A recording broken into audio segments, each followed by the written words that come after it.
Ya, assalamualaikum warahmatullahi wabarakatuh. Kembali lagi dengan saya di channel Usman Dulan Pasar. Hari ini saya nggak main ke pasar atau mereview kambing di pasar, tapi saya mau mereview film atau menceritakan alur cerita film. Film yang berasal dari Korea Selatan dengan genre fiksi ilmiah dan aksi ini dirilis tanggal 2 November tahun 2020 lalu ya.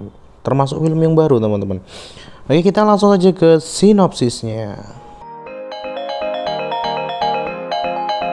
Ya, Sobok menceritakan tentang Ki-hon yang diperankan oleh Gong Yoo, dan ini orangnya.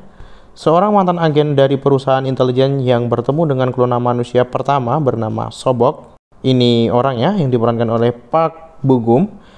Sobok sendiri memegang rahasia untuk kehidupan yang abadi. Demi melindunginya dari seluruh pihak yang ingin mengambilnya, Ki-hon terlibat dalam situasi yang berbahaya untuk membawa Sobok ke tempat yang aman. Apakah mereka berhasil selamat dari bahaya yang menghalangi mereka? Oke, langsung saja ke alur ceritanya. Cekidot. Film dibuka dengan adegan seorang pria yang disuntik dengan suatu cairan, entah itu vaksin COVID atau entahlah, nanti kita akan tahu di alur ceritanya. Agak ngiluci nontonnya. Dan pria ini berada di suatu lab atau suatu ruang penelitian.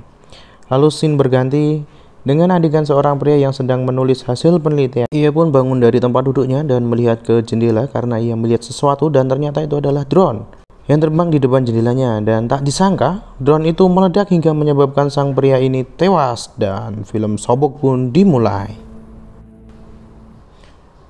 Adegan berganti dengan memperlihatkan seorang pria Korea yang sedang berbincang dengan bahasa Inggris, dan mereka membahas suatu eksperimen yang berbahaya. Entah itu apa, saya juga belum tahu. Yang menyebabkan Dr. Anderson atau pria yang di awal adegan pertama tadi mati terkena bom. Ya, lalu pria ini anggap aja namanya Ojong karena dari awal saya tidak tahu siapa namanya. Dia sedang berbicara dengan dokter atau peneliti yang membahas tentang informasi yang berkaitan dengan penelitian yang tadi. Ini berganti memperlihatkan Ki-hyun menemui dokter yang mungkin sudah dikenal sejak lama untuk meminta obat penenang karena 2 hari dia tidak bisa tidur. Dia menggunakannya di tepi pantai dan seketika itu ia tertidur. Ketika terbangun, dia sudah berada di tengah laut dan ternyata itu hanyalah mimpi. Saat terbangun, dia ditodong pistol oleh beberapa pria dan dibawa ke suatu tempat. Pria itu membawanya untuk menemui si Ojong yang pertama tadi. Pria tersebut membawa Ki-hyun ke kapal penelitian yang di dalamnya terdapat beberapa penelitian. Dan di kapal itu dia bertemu dengan Dr. Lim. Dr. Lim menjelaskan penelitian tentang seorang anak dari hasil percobaan di mana anak ini memiliki kecepatan tubuh 2 kali lipat daripada manusia biasa. Penelitian ini kita sebut sebagai spesimen bernama Sobok, yang kita tahu Sobok adalah seorang pria yang disuntik di awal scene tadi. Lalu pria di sampingnya menunjukkan kelebihan dari Sobok yang bisa menggerakkan benda-benda di sekitarnya dengan pikirannya. Dan ketika itu, Ki-hyun pingsan. Dan diketahui bahwa dia memiliki penyakit kanker otak yang hanya membuatnya bertahan selama 6 bulan atau paling lama 1 tahun. Dokter laki-laki itu menawarkan untuk menyembuhkannya dengan menjadikannya sebagai subjek eksperimen. Tapi sebelum itu, Ki-hyun diminta untuk membawa Sobok menuju bunker rahasia guna melanjutkan penelitian di sana. Adegan pun berganti memperlihatkan Sobok disuntik dengan suatu cairan melalui belakang lehernya. Diketahui bahwa cairan itu digunakan untuk menghambat pertumbuhannya yang 2 kali lipat daripada manusia biasa agar Sobok dapat bertahan hidup. Tanpa cairan itu, Sobok bisa mati karena pertumbuhannya seperti kanker dan tidak terkendali dan begitu cepat. Dengan adanya cairan yang disuntikan ke belakang tengguknya, Sobok mampu bertahan hidup bahkan menjadi makhluk yang abadi. 그럼 어떻게 되는데요? 아마 죽겠죠? Scene berganti di mana Sobok dan Ji-hyun melakukan perjalanan ke tempat bunker yang dimaksud. Namun di saat perjalanan mereka diserang oleh beberapa orang bersenjata yang tidak dikenal.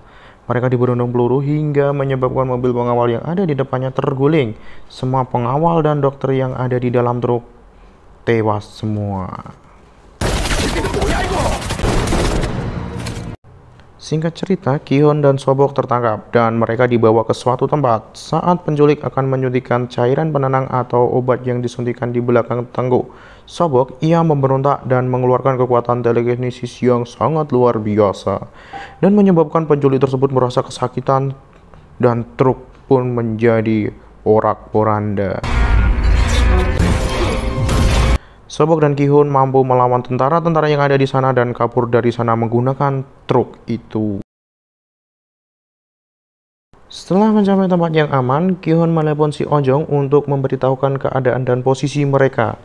Si Ojong memerintahkan dia untuk pergi ke suatu tempat yang jaraknya 5 km dari sana, dan sialnya, truk yang mereka kendarai rusak dan tidak mampu berjalan. Singkat cerita, mereka berjalan menuju ke tempat yang dituju dengan cara jalan kaki. Sepanjang perjalanan, Sobok selalu menghilang. Ya, menurut saya wajar karena Sobok tidak pernah keluar dari lab dan tidak pernah bertemu dengan khalayak umum, jadi dia menjadi seperti itu. Setelah sampai di tempat yang mereka tuju, mereka istirahat dan makan mie. Terlihat Sobok baru pertama kali makan mie dan menghabiskan beberapa cup. Sambil menunggu instruksi selanjutnya, mereka mengobrol. Di sini kita tahu bahwa Dr. Lim adalah ibu dari Sobok. Mungkin dikarenakan ia yang merawat dari kecil. Dan kita tunggu di penjelasan alur ceritanya. Dua pria suruhan Ojong datang ke tempat itu, tak disangka mereka malah ingin membunuh Sobok. Sehingga Ki-hyun melindungi Sobok dan saat ditembak, peluru itu terbelok karena kekuatan dari Sobok. Di sini keren sekali cuy CGI-nya.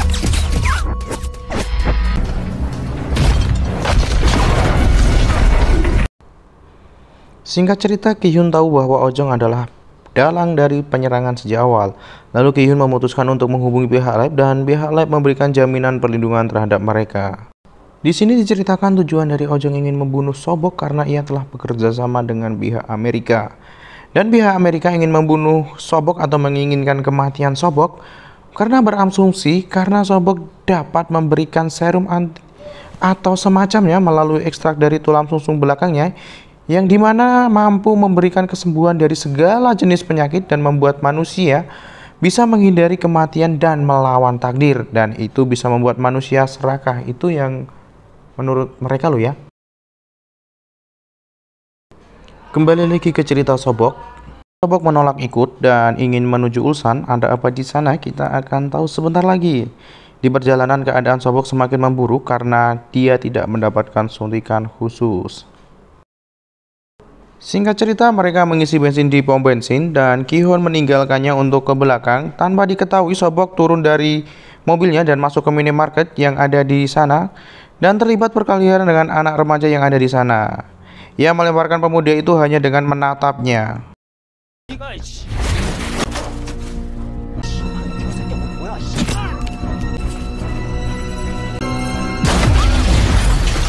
Akibat dari itu, Ojong mengetahui kejadian itu dari CCTV dan sekarang mereka dikejar tentara dari Ojong dan dikejar juga dari kepolisian setempat.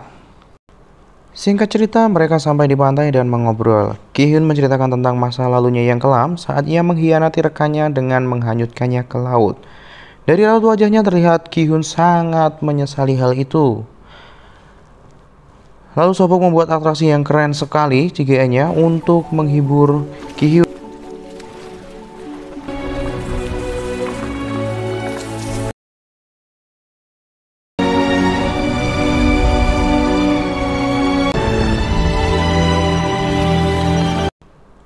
Sesampainya di tempat tujuan, ternyata di sana adalah semacam pemakaman atau tempat menaruh abu manusia yang telah dikremasi, dan di sana terungkap bahwa Sobok dibuat semirip mungkin dengan anak dari Dr. Lim karena anak dari Dr. Lim meninggal akibat kecelakaan, yang mungkin untuk menghilangkan rasa kangennya mungkin.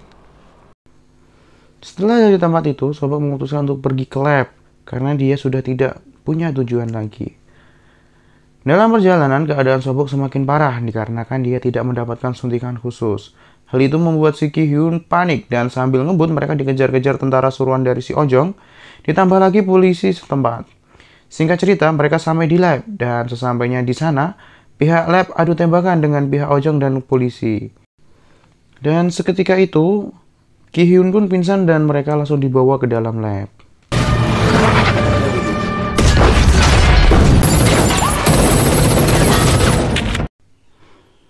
Ketika Ki-hyun bangun dan melihat Sobok diambil cairan sumsum tulang belakangnya dan per hari dia diambil 40 mili atau sekitar 1 liter dalam 1 bulan, seperti hanya hewan yang diambil susunya tanpa istirahat. Itu susu. Kalau ini tulang belakang loh ya, cairannya 1 liter per bulan. Ki-hyun pun merasa kasihan karena itu tidak berperi kemanusiaan. 거기가 내 집. Karena hal itu, Ki-hyun bertarung melawan semua pihak lab. Diketahui Dr. Lim juga melakukan hal yang sama, yaitu memberontak dan tidak setuju dengan apa yang dilakukan oleh pihak lab yang membuatnya ditembak hingga tewas. Sobok mengetahui hal itu, yaitu ibunya meninggal atau mati ditembak oleh pihak lab dan membuatnya marah. Ketika itu dia mengeluarkan seluruh kekuatannya dan menghancurkan seisi lab hingga porak-poranda. Bahkan dia juga keluar dan menghancurkan semua orang-orang yang ada di luar, termasuk pihak Ojong dan kepolisian.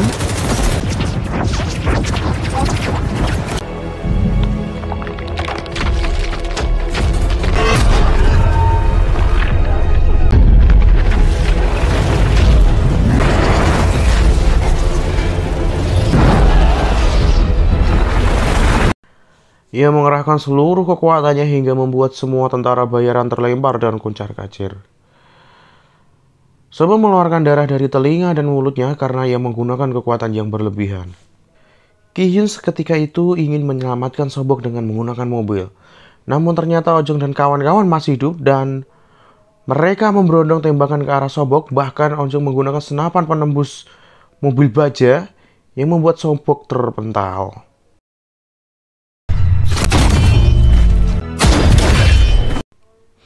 Ki-hyun menyuruh Sobok lari, tapi Sobok berkata, "Kemana? Aku sudah tidak punya tempat tujuan." Seketika itu Sobok bangun dan berjalan menuju ke arah Obok. Obok? Obok. Akhirnya diobok-obok. Ya, mohon maaf, ini lidahnya licin sekali. Kita ulang lagi, teman-teman. Seketika itu Sobok bangun dan berjalan menuju ke arah Ojong dan pasukannya. Alhasil, Sobok diberondong tembakan oleh mereka. Tapi Sobok mampu menahan semua tembakan itu dan bahkan ia juga membuat lubang yang sangat besar yang menyebabkan Ojong dan tentaranya terperosok jatuh di dalamnya.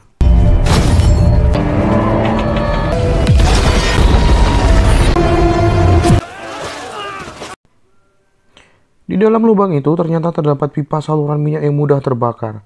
Sobok berniat membakar mereka. "Hentikan. Ini sudah berakhir," ucap Ki-hyun. "Ada apa? Lagi pula semua orang akan mati," jawab Sobok. Ki-hyun pun terlempar oleh kekuatan Sobok. "Kenapa kamu melakukan hal ini semua?" ucap Ki-hyun. "Aku ingin menjadi orang yang penting bagi seseorang." Kemudian Sobok meminta Ki-hyun untuk membunuhnya karena menurutnya selama ia hidup, ia tidak akan pernah menjadi orang yang penting bagi seseorang.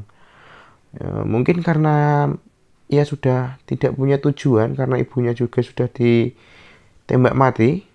Lanjut, dengan berat hati Ki-hyun pun mengambil pistol yang ada di sampingnya.